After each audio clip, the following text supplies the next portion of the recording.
Hello everyone, this is Shoddy Noctales, and today I wanted to do a video regarding kind of an argument that I've been seeing a lot on particularly Reddit posts and then YouTube comments, and I know that's not always the best place to see to view commentary, but I nonetheless I've been seeing a lot of these kind of back and forth between Greeks and modern Greeks and Albanians regarding who are the real descendants of the ancient Greeks or the Trojans and Akkadians.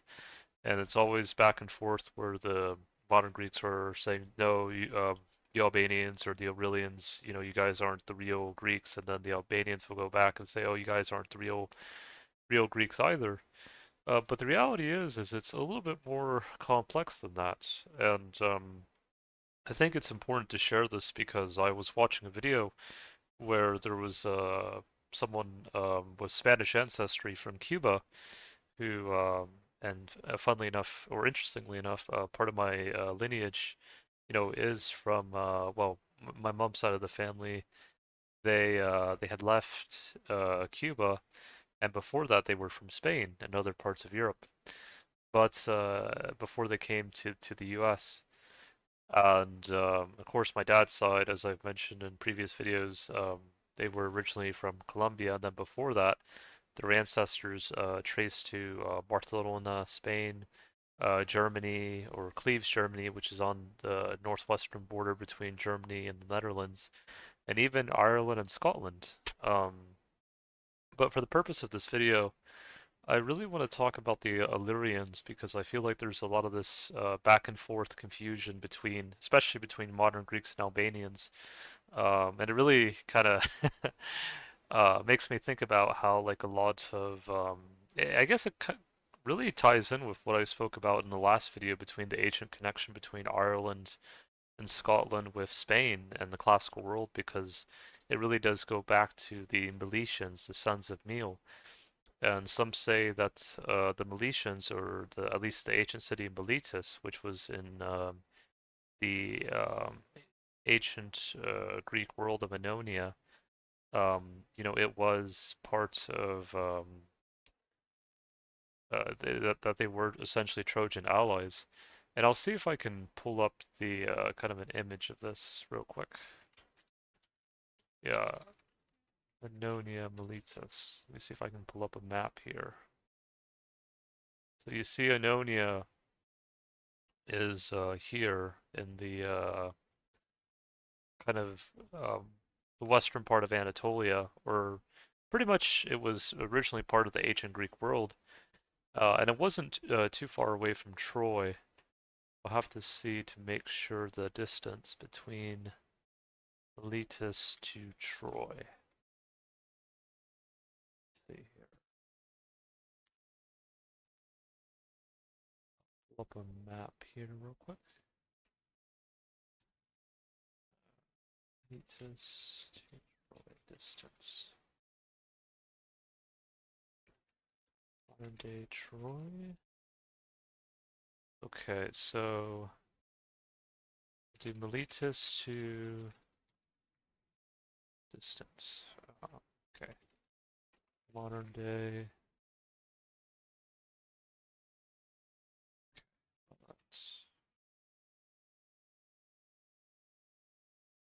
Distance.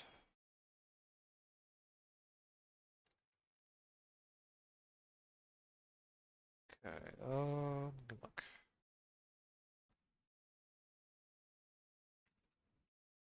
See if it will give me the.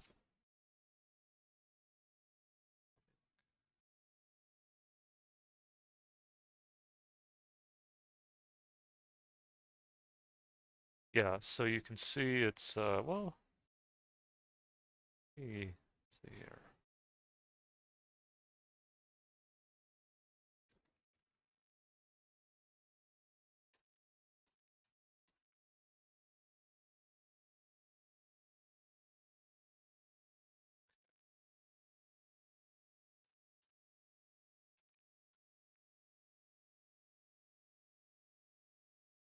Okay, so you can see it's kind of really, wow.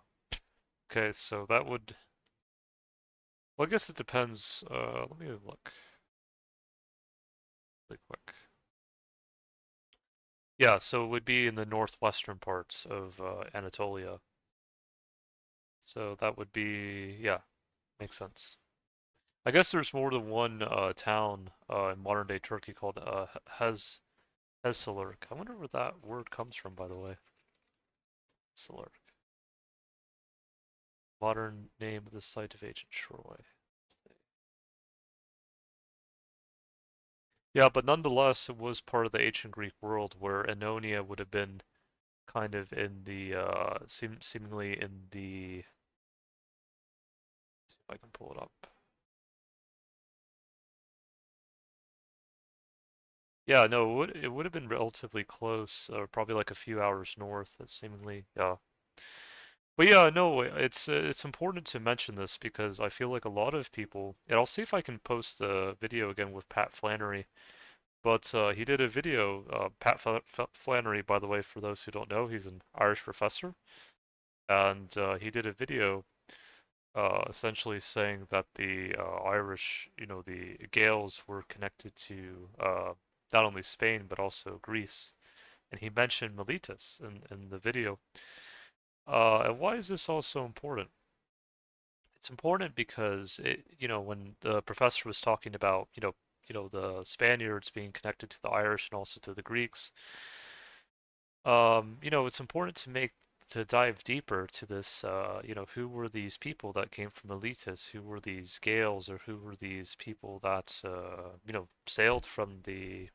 I know he calls it the Middle East, but to me, that's really more so the ancient classical Mediterranean world, going back to Greece, as he says.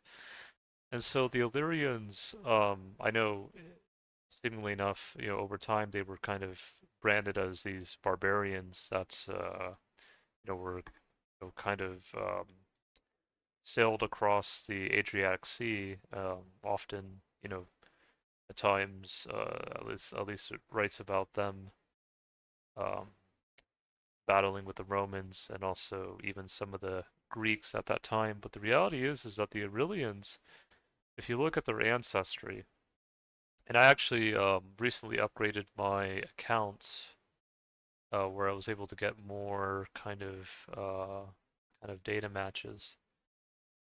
If you look at here, Mycenaean, Magdalia, Akkadian Greece, this is 3,500 years ago. I have a 89% match with it. You can see here at the bottom, the closest match here is not with the Akkadian Greeks. I mean, they are there, but the closest match is actually with the Aurelians. So-called, these people aren't actually Greeks, or, well, ancient Greeks, but they were, or at least ancient Greeks during the time of the Trojan War. I don't want to discount the Mannonians who were there before, because before the Illyrians and Acanians, there were the Mannonians, and they were their own civilization. Um, but let me see if I can pull this up here. Forgive me for my pronunciation if it's not always perfect, but I felt it was important to do this video because I know it's always an argument, in particular with Albanians and Greeks, and I'm not sure about other parts of Europe if they have the same kind of argument. But I know, again, as I mentioned before, there was YouTuber from Cuba, and there was an Albanian in the comment section. He was saying, how can you know someone like you who has ancestry from Spain, how do you have more connection to the Aurelians than I do from Albania? And what the guy was trying to tell him, the guy from Cuba, or Cuba, with ancestry from Spain, was that essentially people migrate over time. That for example, the people in Italy, for example, they had various migrations over time, from the Samnites, which were kind of Italic tribes in the southern part of Italy, and as I'll show you later, they were even part of the ancient Greek world, actually, even during the time of the Mannonians. And then you had of course, the Romans who came in, and the Etruscans, Gallo-Romans, which were Gales or Gallic people who eventually adopted some Roman customs, and then you had of course, the Franks and the Lombards, were really, from Scandinavia. So you had wide variety of people that migrated over time to these different areas, and even the same thing with Spain. You had well, of course, you had the Berber, the Amazigh from North Africa. You had the Canarians or the Guanche. Um, you had the Greeks. You had of course, Phoenicians. You had you know, Gales, or as Professor said, really connected to the Illyrians, and you had Lusitanians in Portugal, but also parts of western Spain, really the Iberian Peninsula. You had the Celts and the Scordisci. And so there were all these people, going through, these different parts of Europe. But yes, no, as you can see here, even, during the time of really, when, the Achaeans and the Trojans, and the Illyrians, when they were all pretty much starting to get their footing in the kind of Greek, uh, ancient Greek world, if you will. The Illyrians were there, actually at the forefront, seemingly enough, which disproves this idea that the Illyrians were not part of the ancient Greek world, and in fact they were. Um, and you can see here the closest populations here, mark people from not necessarily Albania or Greece, but really people from Spain, Andalusia, North Italian, uh, and I think North Italian not to necessarily get confused with Lungbard per se, because I think the Lungbards would also be connected more so to the Franks, which actually I have some of that ancestry as well, as I'll show you in a wee bit here. But yeah, North Italian, Murcia, Valentia, Extremadura, Catalonia, Portuguese or Portuguese, and Spanish, Castilian Leon. But no, I will show you the ancestry from the Lombards here that were descended or connected to the Franks or people from Scandinavia. We have matches here with South Dutch, French, Flemish, West German, Austrian, North German, Catalonia, and East Germany. Then you can see here that they were connected to the Swedish, Eric the second, 12th of Sweden, Magnus the fourth, Hakon the sixth, and then you had Hakon and Olaf of Denmark, the second of Denmark and Norway. And you can see they trace kind of lineages from Denmark, uh, Sweden, and Yorkshire, and I'm sure Norway as well. I always have a soft spot of Norway in my heart because I connect a lot with Bjorn, Andreas Bo Hansen of Norway, and I'll see if maybe I can post his video in the comment section regarding, or in the description regarding, remembering one's roots. But yeah, no, aside from the Lombards who did settle Turin, Italy, and this would be in sort of I think it's in the northwest part of Italy, yes, around that area near France and Switzerland. Aside from that, the North Italians, or quote unquote some of the original North Italians, were really Illyrian tribes, are really connected to the ancient Greeks, or those connected during the times of Troy.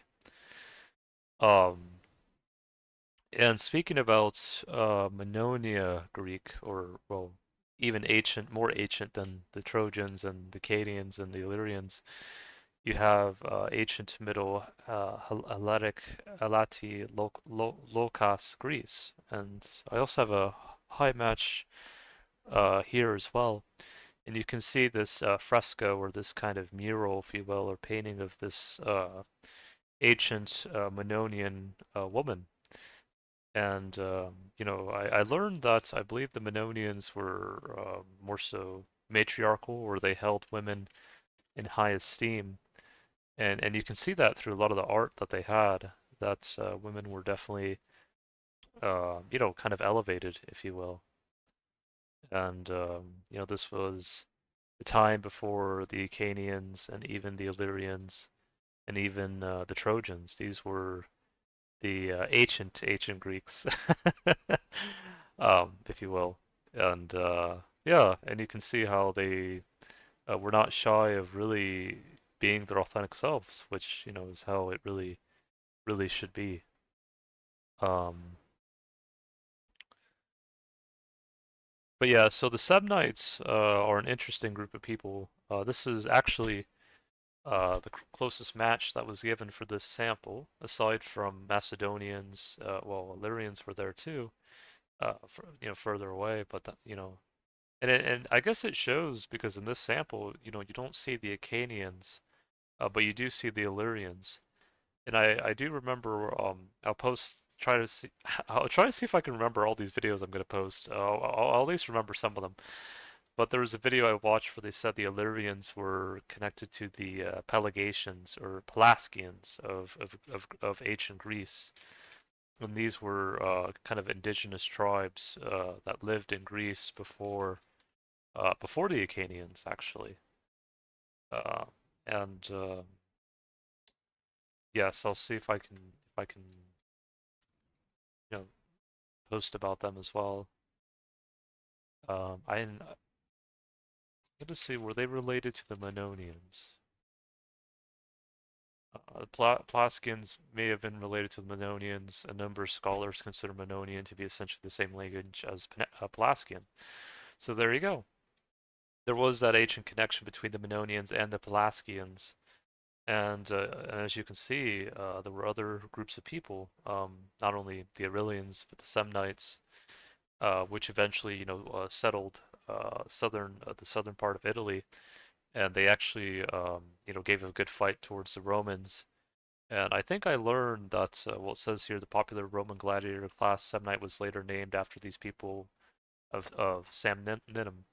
So you could see they were really, quote unquote, brave warriors, and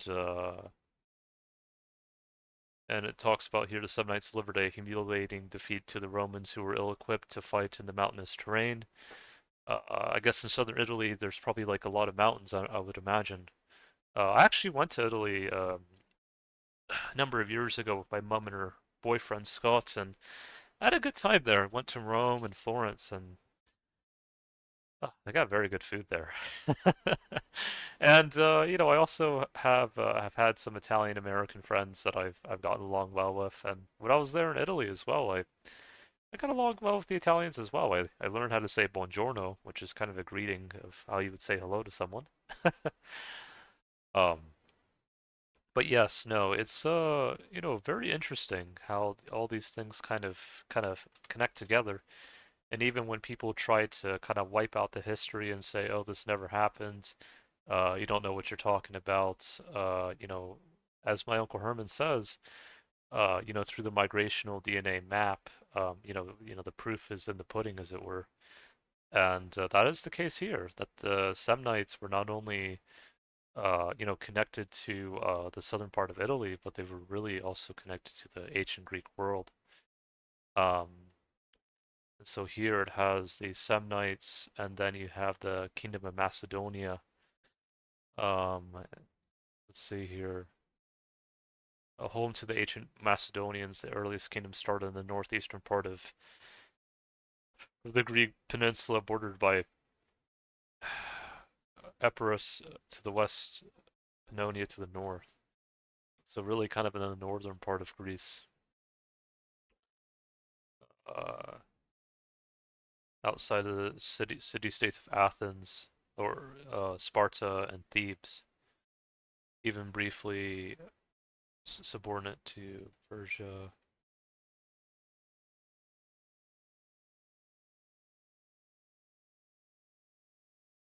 That's,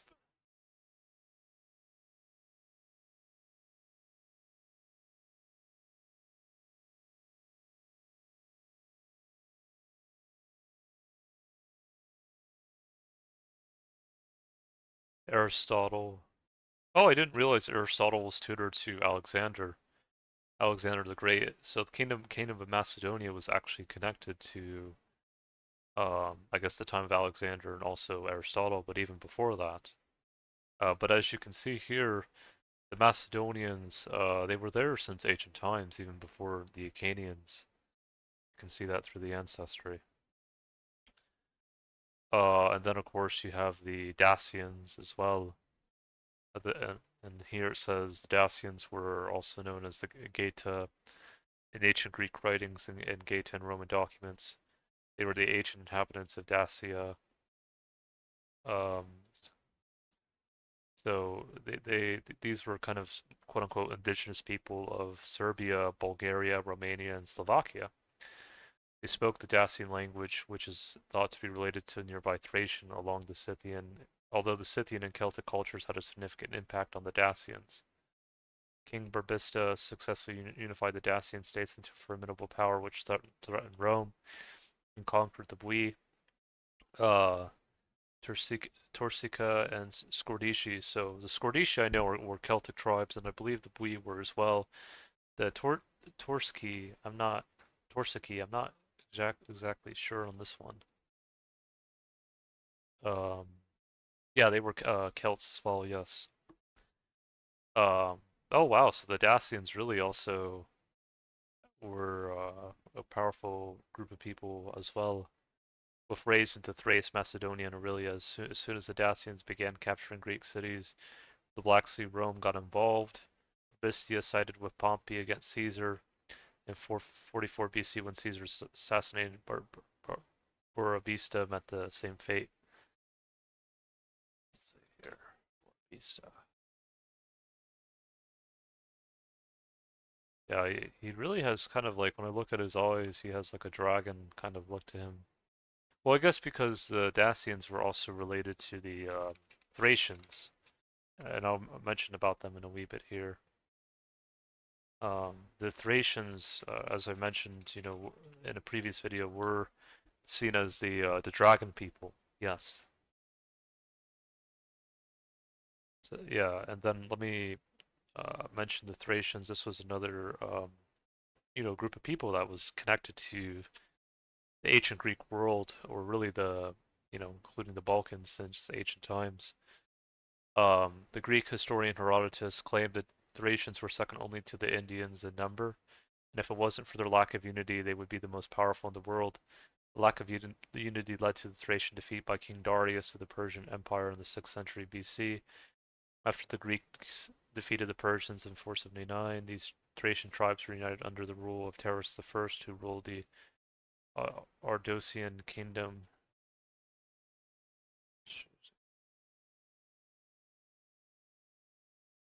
Macedonians and Spartans.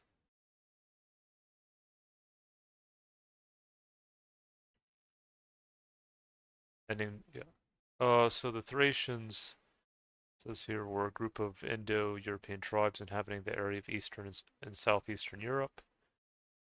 Their name is at least as old as Homer's Iliad. For ancient Greeks, they were Thrakis or Thrakikios, and their homeland was Thrace. Thrak, Thraike? I'm trying to pronounce it as best as I can. However, the etymology of this word is not Greek. Unable to understand it, the Greeks invented a mythical ancestor of Thrax, the son of the war god Ares. Durrës is one of the oldest cities in the territory of modern-day Albania. First inhabitants were the Burses, the ancestors of the Phrygians, and the Illyrian Taluti, a people close to the Thracians. Let me see about the dragons. As interesting as these parallels are, the name of the Thracians surely did not mean dear people, but if we consider that the original sound was D, Thraischi, and not to soften I, Thrash, we get another interesting possibility. The English word for dragon comes from ancient Greek drakon, as ancient Greek lacked any meaningful etymology to explain this word. The theory is that it comes from the closest sounding word, draken, meaning to see, so officially the meaning of drakon is the one who stares. However, to me, this etymology feels heavily constructed and absolutely unnatural. I believe that Slavic drag, meaning dear precious, is a much more convincing choice. Namely, in ancient times, the names of dangerous creatures were taboo, whether they were gods, spirits, or animals. For example, Serbian medieval folklore is full of stories where fairies referred to as sister, godmothers, and similar, while the universal Slavic name for bear is medved, literally the one who knows where is the honey. Oh, water's good. This kind of taboo is extremely ancient and exists in many corners of the world. The word for dragon perhaps comes from the same corpus. Although the Balkans are the only place in Europe where dragons were seen mostly as a positive force, just like in Asia, numerous fairy tales talk about dragon heroes and numerous toponymies related to dragons. The Balkans, Western dragons became an evil, devilish force. Some of the examples of these Slavic stories are in the Wikipedia. And finally, a whole plethora of Slavic names could rather relate to the word dragon than to the word deer. Such names are to mention Drashko, but also Dragon, Drag, Drago, Dragish, and many others. And again, this would be before actually, because I know they're using the word Slavic, but this would be well before the Slavs had come to the ancient Greek world, or because really there were people uh, there before the Slavs, and the Thracians were one of them. And I don't think the Thracians were themselves were Slavs. I don't think that's the case. I can check here, but I don't think they were. Yeah, neither Slavic. Yeah, but they were connected to the ancient Greek world at the very least, so that we do know. Um, but yeah, I know I wanted to mention that because honestly, when I think about the Thracians, it makes me think about the Welsh. When I think about them, Thracian connection to Welsh.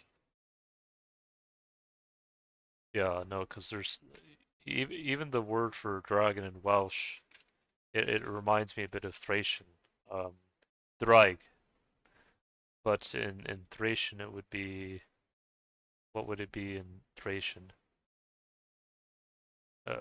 Draig, or Draichi, but Draig, Draichi, it's almost the same.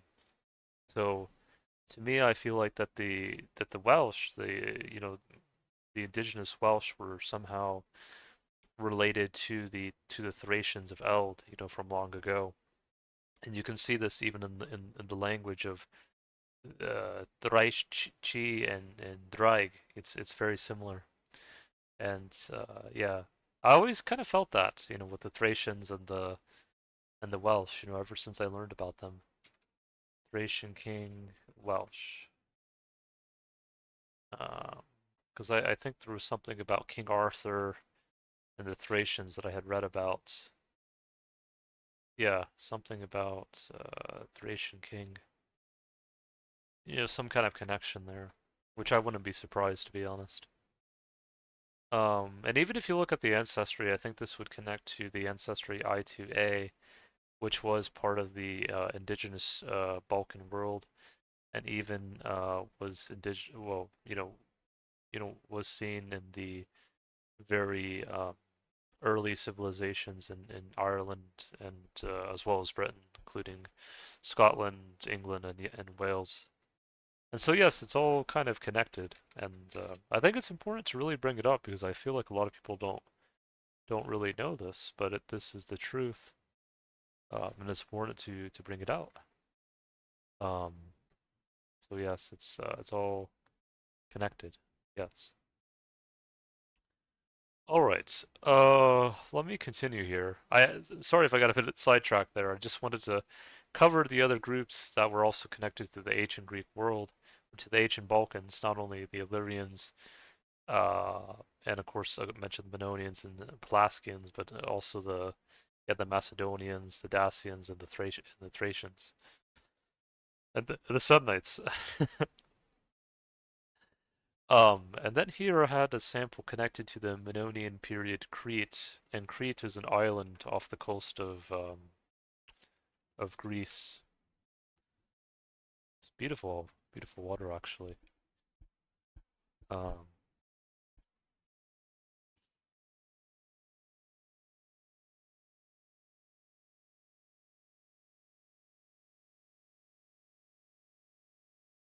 Oh, quick tidbit here. So it says in the general mindset, the Battle of Troy was a battle between Greeks and Greeks, but the fact is that most of Trojan allies, connected to the Illyrians, were of Thracian origin. Logically, since this area was inhabited by Phrygians and Lydians, from Slavic Judi people who migrated there from the Balkans.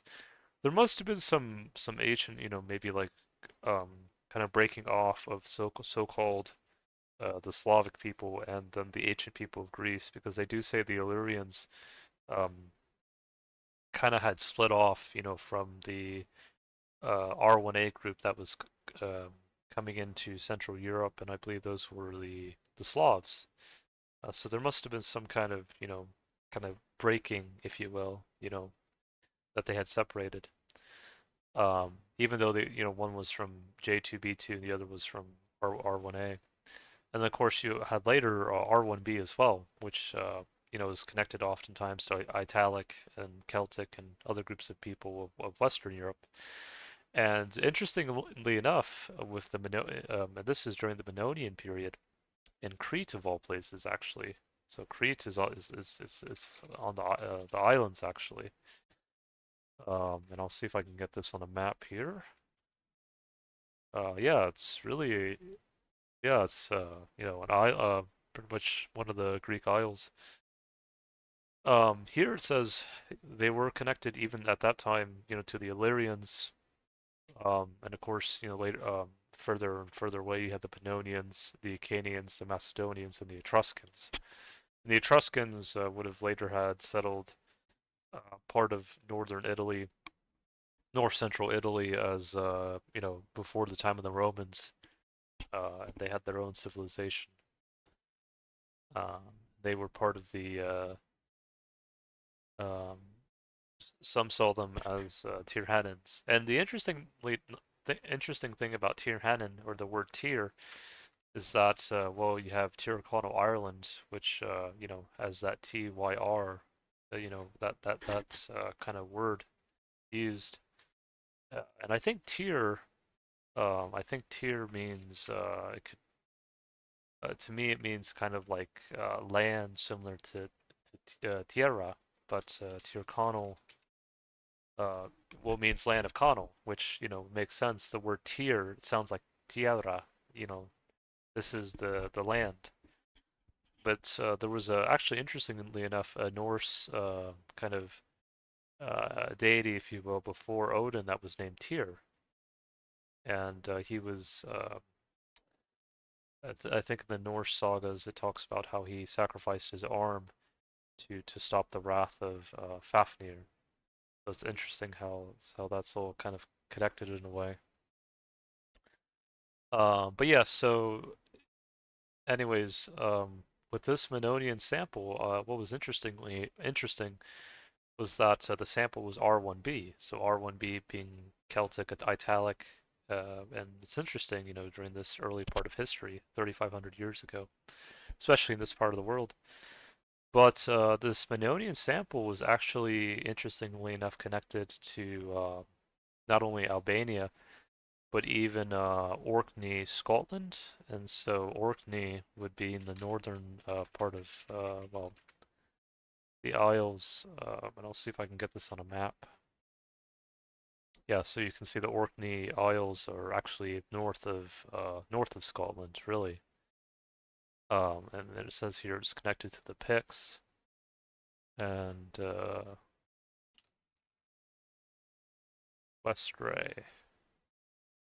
So it seems like it was connected to the island in the far northwest. So you can see how far they had traveled. Um, it says here early modern Britain, the whole Trinity, uh, Anatolia, ancient citizen, Greek colony, Sicily. Yeah.